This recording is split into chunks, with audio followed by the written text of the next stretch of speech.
오늘은 출애굽기 16장 말씀을 함께 살펴보겠습니다. 오늘 주신 말씀 속에서 하나님이 우리의 삶을 채우시고 먹이시고 인도하시는 그 하나님의 귀한 손길을 깨닫고 바라보는 복된 한 날이 될 수 있기를 간절히 바랍니다. 우리가 방금 읽었던 말씀처럼 출애굽기 16장의 말씀은 만나와 메추라기, 다시 말해 그들이 광야에서 주로 먹게 되었던 그들이 먹을 양식에 관한 말씀의 내용들을 다루고 있습니다. 우리가 1절을 보면 이렇게 시작합니다. 이스라엘 자손의 온 회중이 엘림에서 떠나 엘림과 시내산 사이에 있는 신광야에 이르니 애굽에서 나온 후 둘째 달 15일이라. 이스라엘이 지금 도착한 곳은 엘림과 시내산 사이에 있는 신광야라고 그렇게 소개하고 있습니다. 민수기에 보면 거기에도 가데스 바네아 부근에 있는 광야가 있는데 이 광야의 이름을 신광야라고 부르는 것을 볼 수가 있습니다. 그런데 이 민수기에서 소개되고 있는 신광야와 오늘 본문에 나오는 신광야는 전혀 다른 장소라는 것을 우리가 조금 이해할 필요가 있습니다. 또 애굽에서 첫 달 15일에 그들이 출발을 했으니까 꼬박꼬박 한 달 정도의 기간이 소요되어서 지금 이곳에 신광야에 도착하게 된 것입니다. 그런데 생각해 보십시오. 장정만 60만이 나왔다라고 했습니다. 장정만 60만이 나왔는데 그들이 가지고 나왔을 여러 가지들이 있겠지만 그 중에 특별히 그들이 가지고 나왔을 그 음식이 이제는 그 식량도 이 한 달의 시간이 소요되면서 이제는 다 떨어졌을 즈음에 오늘 이곳 신광야에 도착했다라는 것을 우리가 이해할 수 있습니다. 이때 2절에 보시면 백성들 사이에 모세와 아론을 원망하는 목소리가 나왔다라고 말씀해 주고 있습니다. 그 원망의 내용이 무엇이었습니까? 3절을 봅니다. 이스라엘 자손이 그들에게 이르되 우리가 애굽 땅에서 고기 가마 곁에 앉아 있던 때와 떡을 배불리 먹던 때에 여호와의 손에 죽었더라면 좋았을 것을 너희가 이 광야로 우리를 인도해내어 이 온 회중이 줄여 죽게 하는도다. 지금 이들은 과거 애굽에서의 시절을 회상하고 있습니다. 그런데 마치 그때를 좋았던 추억처럼 떠올리며 이야기를 하고 있는 겁니다. 고기 가마 곁에 앉아 있었던 때, 그리고 그들이 떡을 배불리 먹던 때를 돌아보면서 그렇게 이야기를 하고 있는데, 실제로 출애굽기서를 우리가 읽어보면 그 어디에도 그들이 이 애굽에서 노예로 살면서 고기와 떡을 배불리 먹고 살았다는 이야기를, 그렇게 기록되어져 있는 내용들을, 그런 설명들을 찾아볼 수가 없습니다. 오히려 그들의 삶에 대해서 성경이 기록하고 있는 내용들은 무엇입니까? 고된 노동으로 탄식하는 소리, 그들의 그 아픔과 괴로움과 고통으로 인해 부르짖는 소리가 끊이지 않았다라고 말씀해 주고 있습니다. 그러니까 지금 이들이 불평하는 이 말은 말 그대로 과장된 표현이라는 것입니다. 먹을 것이 부족하다고 과장되게 표현을 하고 있는데, 심지어 뭐라고 표현합니까? 우리가 여호와의 손에 죽었더라면 좋았을 뻔했다. 하나님이 애굽 땅에 내리시는 그 재앙들이 내릴 때에 그 재앙으로 차라리 그때 죽었을 것을, 이렇게 이야기를 하고 있는 겁니다. 애굽에서 내리실 그 재앙을 내리실 때에 그들을 보호하셨던 하나님의 그 은혜의 손길들을 오히려 이제는 하나님을 향하여 원망으로 되갚고 있는 모습을 보고 있습니다. 그러자 여호와께서 이들에게 어떻게 응답하십니까? 4절 말씀을 봅니다. 그때 여호와께서 모세에게 이르시되 보라, 내가 너희를 위하여 하늘에서 양식을 비같이 내리리니 백성이 나가서 일용할 것을 날마다 거둘 것이라. 이같이 하여 그들이 내 율법을 준행하나 아니하나 내가 시험하리라. 그때 여호와께서라고 표현한 것은 지금 하나님께서 그들의 그 원망한 것들에 대해서 무엇인가 중대한 일들을 행할 것이다라고 하는 것을 이야기하는 그런 하나님의 뜻이 담겨져 있는 표현이라고 볼 수 있습니다. 그렇다면 하나님이 그들 가운데 행하실 중대한 일들이 무엇입니까? 그것은 하늘에서 양식을 비같이 내려주시는 일입니다. 하늘에서 비같이 양식을 내려주시겠다라고 말씀했습니다. 날마다 거둘 수 있는 양식을 하늘에서 비가 내리듯 쏟아지게 하시겠다는 겁니다.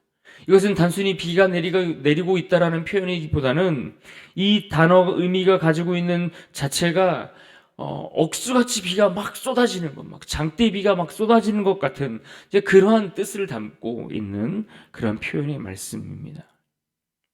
하나님은 애굽의 재앙을 내리셔서 이스라엘을 구원하셨습니다.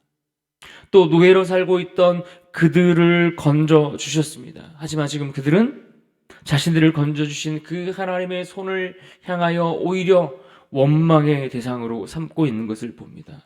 은혜를 모르는 자입니다. 감사가 없고 그렇게 은혜를 몰라 패역한 이들이 바로 오늘 성경에 나오는 이스라엘 백성들의 모습입니다. 그렇게 은혜를 모르는 자들을 향해 그럼에도 불구하고 하나님은 그렇게 패역한 이들에게 그들이 요구하는 대로 그들에게 필요한 양식을 내려주시겠다라고 말씀하고 있습니다. 여러분, 이것이 하나님의 얼마나 큰 참으심이고 하나님의 은혜이고 하나님의 보살피심이며 하나님의 사랑입니까? 여전히 그들을 향하여 참으시는 주님의 그 사랑의 모습을 우리가 볼 수 있습니다. 그런데 이 말씀에는 하나의 단서가 붙어 있습니다. 일용할 것을 날마다 거둘 것이라 이렇게 말씀하였습니다. 일용할 것을 날마다 거두라. 하루의 것, 즉 하루 동안에 먹을 만큼의 양식만 거두어야 된다라는 것을 의미합니다. 우리가 주님께서 가르쳐 주신 기도를 드릴 때마다 우리도 그와 같은 고백이 담겨 있는 것을 볼 수 있습니다. 오늘날 우리에게 일용할 양식을 주옵시고. 우리는 이 기도를 드릴 때마다 어떤 마음을 갖습니까? 이 기도의 의미가 무엇을 뜻하는지 우리는 생각하며 이 기도를 드리게 될까요? 우리도 이 기도를 날마다 드리지만 생각을 해보면 그런 의미를 잘 생각하지 않고 이런 기도를 드리는 것이 아닐까 생각을 해봅니다. 오히려 우리는 이 기도를 드리면서 그런 생각을 해보지 못했습니까? 왜 일용할 양식일까? 이왕 주시는 거 하나님께서 한꺼번에 쏟아주시면 좋은 거 아닌가? 이런 생각을 해본 적 없으십니까? 사실 우리가 이런 기도를 드리는 것은 믿음이 없이는 드릴 수 없는 기도라는 것을 우리가 알게 됩니다. 내일의 양식을 내일 내려주실 것을 믿고 오늘 주시는 그 양식에 만족하고 감사하며 살아가는 삶. 당장에 내일에 하나님께서 내려주시지 않으면 우리는 내일 아무것도 먹을 수 없는 굶주린 삶을 살아야만 하는 겁니다. 그러나 하나님이 우리의 공급자 되심을 믿고 매일에 주시는 그 은혜에 감사하며 오늘을 살아가는 것, 이것을 하나님이 우리에게 명령하고 있는 겁니다. 하지만 우리는 어떻습니까? 우리의 믿음 없음과 우리의 욕심이 오늘의 양식을 구하거나 우리의 오늘 주어진 그 양식을 보는 것이 아니라 우리 눈앞에 수개월치의 양식이 보여져야 하고 내 눈앞에 보여지는 그것들이 쌓여야만 만족하고 안심하는 것, 이것이 오늘 우리의 모습은 아닐까요? 하나님 오늘 이 말씀을 통해 우리에게 무엇을 가르쳐 주려고 하시는 겁니까? 우리 인생을 책임지는 것이 우리 눈에 보여지는 물질이 아니라 하나님이라는 것을 우리에게 말씀해 주고 있는 겁니다. 우리가 인생을 살아가는데 이 인생을 살아가면서 우리가 돌보심을 받고 책임져 주심을 받고 우리가 그렇게 인도함을 받는 것이 우리 눈앞에 보여지는 물질들이 아니라 하나님이 우리를 그렇게 인도하고 계시니 매일매일 하나님을 의지하는 법을 너희가 배우고 그렇게 살아가라 라고 말씀해 주시는 겁니다. 특별히 일용할 것들을 거두라는 그 말씀 뒤에 붙어있는 그 말씀을 주목해 볼 필요가 있습니다. 그들이 내 율법을 준행하나 아니하나 내가 시험하리라. 여기서 율법이라는 것은 아직 시내산에서 그들에게 정식적으로 율법이 주어지기 전이었기 때문에 여기서 말하는 율법이라는 이 단어는 만나와 관련된 가르침의 내용들이라고 그 정도로 우리가 이해하면 좋을 것 같습니다. 또 시험한다라고 하는 것은 하나님이 그들을 유혹하겠다라는 것보다는 이것을 통해서 입증하고 검증한다라는 뜻이 그 안에 담겨 있습니다. 그러니까 우리는 사실 이 말씀을 보면서 매일매일을 주어지는 그 분량의 양식만큼 거두고 그것에 만족하며 살아가는 것이 쉬운 일이 아니구나 하는 것을 짐작할 수 있습니다. 양식을 거두는 일 그 자체가 힘들다라기보다는 그것을 대하는 우리의 마음, 그것에 만족하고 우리가 그 이상의 욕심을 부리지 않고 하나님 말씀에 순종하며 살아가는 것, 이것이 참 어려운 일인 거구나 하는 것을 알게 되는 겁니다. 오늘 말씀처럼 오늘 것만 거두고 또 내일 일을 위해 남겨두지 않고 또 안식일에만 특별히 이틀치를 거두어 드리는 것, 이것을 통해서 무엇하라는 겁니까? 우리가 하나님을 어떻게 신뢰하고 하나님을 믿고 살아가는지 우리의 신앙과 믿음을 하나님 앞에 입증하고 검증해 보이라는 하나님의 말씀인 겁니다. 지금 내 앞에 있는 그것을 가지고 살아가면서 내일은 또 하나님께서 내려주시겠지라고 하는 그 믿음이 있음을 입증하고 검증해 보이라는 겁니다. 그런데 우리가 여기서 오늘 말씀이 주어진 이 상황들을 보면, 오늘 본문을 자세히 보면 이 일은 하나님이 그들을 시험하셔서 이런 일들이 벌어진 것이 아니라 결국 이스라엘 백성들의 원망 때문이었다라는 사실을 우리는 놓치지 말아야 합니다.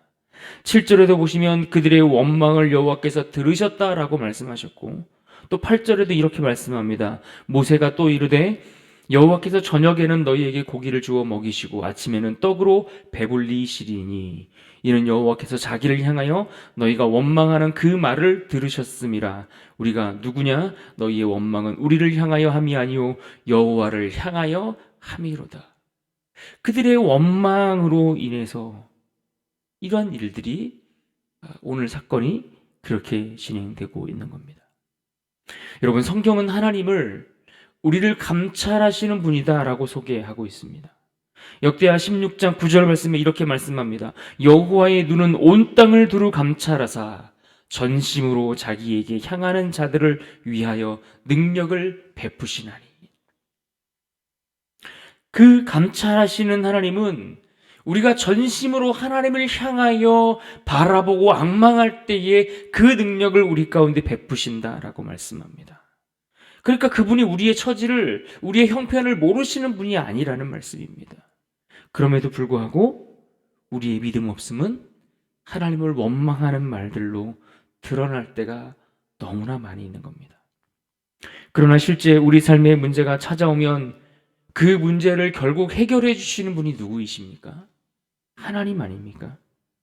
오늘 본문 속에서도 그들의 배고픔의 문제를 그들이 굶주려하며 그들이 그렇게 아파하며 불평불만을 쏟아내었을 때에 그 문제를 해결해 주신 이가 누구입니까? 8절 말씀해 보시면 여호와께서 저녁과 아침에 배불리게 하셨다라고 말씀했습니다. 누가? 여호와께서. 또 9절에도 뭐라고 말씀하십니까? 여호와께 가까이 나오라 이렇게 말씀합니다. 여호와께 가까이 나오라고 했던 이 모세의 말과 또 이어지는 아론의 말을 따라 이스라엘 자손들이 나와 광야를 보았더니 무엇을 보았습니까? 그 광야 가운데 10절 말씀 보십시오. 그들이 광야를 바라보니 여호와의 영광이 구름 속에 나타나더라. 보이지 않았던 그 하나님의 영광이 보이는 겁니다. 그들이 살아가는 그 삶의 자리, 그 광야 같은 그 삶의 자리, 그 메마르고 척박하고 아무것도 없는 것 같은 그곳에 하나님이 임하고 계시는 그 영광을 그들이 비로소 보게 되는 겁니다.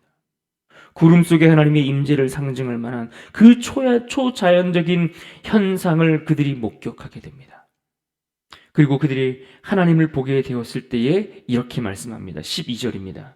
내가 이스라엘 자손의 원망함을 들었노라. 그들에게 말하여 이르기를 너희가 해질 때에는 고기를 먹고 아침에는 떡으로 배부르리니 내가 여호와 너희의 하나님인 줄 알리라 하라 하시니라. 고기를 먹이시고 배부르게 하시는 하나님을 보라는 겁니다. 우리가 매일의 삶에서 만나는 문제, 재정의 문제이든 자녀의 문제이든 직장의 취업의 문제이든 진로의 문제이든 관계의 문제이든 그것이 우리의 신앙의 문제이든 결국 그 문제를 완벽하게 해결해 주시는 분은 여호와 하나님이시라는 것을 우리에게 말씀해 주고 있습니다. 그러므로 어려움이 있고 삶의 문제가 우리를 에워싸고 우리를 낭떠러지로 우리를 궁지로 몰아가는 것 같을 때에 우리의 입술로 하나님 앞에 원망과 불평의 말들을 쏟아붓기 전에 우리가 먼저 드려야 할 말은 주의 은혜를 구하는 말들, 하나님의 긍휼을 구하는 말들을 이어야 하는 것입니다. 하나님은 그들에게 저녁에는 메추라기를 보내주셔서 고기를 대신하게 하셨고 아침에는 하늘에서 내린 양식을 거두어 배불리게 하셨습니다. 앞에서 설명드린 대로 하나님은 이스라엘이 하나님을 매일매일 의지하며 사는 법을 훈련하고자 필요한 양식만큼을 거두라 이렇게 말씀해 주셨습니다. 16절을 봅니다. 여호와께서 이같이 명령하시기를 너희 각 사람은 먹을 만큼만 이것을 거둘지니 곧 너희 사람 수요대로 한 사람의 한 오멜씩 거두되 각 사람이 그의 장막에 있는 자들을 위하여 거둘지니라 하셨느니라. 이 오멜이라는 것은 곡식을 측정하는 하나의 단위입니다. 그런데 이것이 나중에 시간이 지나면서 그 양이 그 의미가 정착되면서 비로소 그 양이 2.34리터라는 것이 확정이 되고 정해졌습니다. 그러나 당시에 이 오멜이라는 이 단어는 정확하게 2.34리터를 이야기한다라기보다는 곡식의 양을 측정하기 위한 작은 토기에 담겨져 있는 한 그릇 정도의 곡식의 양, 이 정도를 의미한다라고 그렇게 이해할 수 있습니다. 그래서 그 양이 조금은 일정치 않았던 것으로 보입니다. 그렇지만 18절 말씀에 보면은 부족함이 없이 각 사람은 먹을 만큼만 거두었다라고 말씀합니다. 그러니까 하나님이 말씀하신 대로 그 양을 거두었을 때에 조금씩 차이는 있지만 누구에게나 부족함이 없을 만큼 그들이 거둘 수 있었다는 겁니다. 그런데 문제는 무엇입니까? 그 이상의 욕심을 내는 사람들이 있었던 겁니다. 20절을 봅니다. 그들이 모세에게 순종하지 아니하고 더러는 아침까지 두었더니 벌레가 생기고 냄새가 난지라 모세가 그들에게 노하니라. 이들의 욕심은 근본적으로 어디서 나온 것일까요? 하나님을 향한 불신앙에서 비롯된 행동들입니다. 신실하신 하나님께서 오늘뿐만 아니라 내일도 채워주실 것을 믿는 믿음이 그들에게 없었기 때문입니다. 하나님께 맡기기보다는 내 가족, 내 인생을 더 확실하게 지금 내 눈앞에 보이는 것들로 보장받겠다라고 하는 그들의 행동인 겁니다. 그러나 하나님이 어떻게 또 그들의 내일까지도 책임져 주시는지를 확실하게 보장해 주시는지를 보여주시는데 그것이 바로 안식일 전날에 2배로 거두라고 하셨던 말씀입니다. 안식일 전날에는 그 양식을 2배로 거두라고 말씀하셨습니다. 평일에 2배로 거뒀던 그 양식은 다음날 냄새가 나고 썩어서 먹을 수가 없게 되었는데 안식일 전날에 그 말씀대로 2배를 거뒀던 양식은 어떻게 되었습니까? 24절입니다. 그들이 모세의 명령대로 아침까지 간수하였으나 냄새도 나지 아니하고 벌레도 생기지 아니한지라. 하나님께서 그들의 내일도 책임지고 계신다는 것을 그분의 능력으로 보여주시는 사건입니다. 그런데 27절에 보면 또 어떤 사람들이 등장합니까? 여전히 그렇게 하나님께서 보여주시는데도 불구하고 반복적으로 확인시켜 주는데도 불구하고 그들은 안식일에 거두러 나갔다가 헛수고하고 돌아오는 이들이었습니다.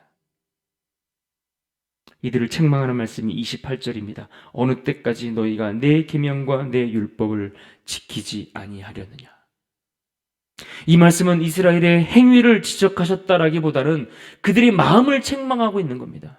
철저하게 하나님을 향하여 거듭되는 그 말씀과 확인시켜 주시는 그 말씀에도 불구하고 여전히 그 말씀을 거부하고 순종하지 못하는 그들의 완악한 마음, 그 중심에 그 불순종하는 그 마음을 하나님이 책망하고 계시는 겁니다. 계속되는 이스라엘의 태도를 보십시오. 그들의 모습을 보며 우리는 어떤 생각을 하게 됩니까? 우리의 본성을 그대로 보게 되는 겁니다. 우리는 웬만해서 만족함이 없는 사람들입니다. 말씀하시고 보여주시고 그렇게 확인시켜 주셔도 우리는 우리 스스로 순종할 수 없는 존재들입니다. 우리의 본성은 그대로 놔두면 불평과 불만이 나오게 되어 있습니다. 예수님의 십자가가 은혜가 아니었다면 우리는 오늘도 하나님을 향하여 대적하며 살아갔을 자들입니다. 그래서 요한복음 6장 49절에 뭐라고 말씀합니까? 너희 조상들은 광야에서 만나를 먹었어도 죽었거니와. 우리가 우리 배를 채울 줄만 알 뿐 하나님으로부터 채워지는, 아니 하나님으로 채움을 받고 살아가는 법을 우리는 알지 못하고 누리지 못하며 살아가는 자들, 그것이 오늘 우리의 모습입니다. 그래서 주님 안에 머물러 있다라고 말하면서도 두려워하고 탐욕에 쫓겨 살아갑니다. 하나님의 은혜를 누리며 살아가면서도 감사할 줄 모르는 자들이죠. 애굽에서 구해줬더니 차라리 그때 여호와의 손에 죽었으면 좋았을 것을 이렇게 이야기하며 하나님의 손에 죽는 것을 나았을 것이라고 말하는 자들, 이것이 그들의 모습이고 오늘 우리의 모습 아닙니까? 그러나 하나님은 우리의 그러한 필요까지도 채워주시면서 영광 중에 나타나 그 하나님을 바라보도록 하십니다. 그 하나님을 바라보라고 우리에게 말씀하십니다. 그래서 오늘 우리는 이 아침에 이 말씀을 기억하고 붙들기를 원합니다. 10절입니다. 우리 10절 말씀 우리 함께 읽도록 합니다. 10절 말씀 함께 읽습니다. 시작. 아론이 이스라엘 자손의 온 회중에게 말하며 그들이 광야를 바라보니 여호와의 영광이 구름 속에 나타나더라. 구원의 은혜를 모르고 불평과 불순종으로 살아가는 인생이 아니라 그 불평조차 들으시고 채워주시는 하나님께 감사하면서 그분의 영광을 바라보며 살아가는 자들이 될 수 있기를 바랍니다. 주를 향한 신뢰하는 그 믿음으로 광야 같은 세상이지만 이 광야 같은 세상에서 오늘도 그곳에서 우리의 삶을 채우시는, 그래서 하늘의 양식을 우리 가운데 내려주시는 하나님의 영광을 발견하고 바라보는 그러한 삶이 오늘 우리의 삶이 될 수 있기를 주님의 이름으로 축원합니다. 기도하겠습니다.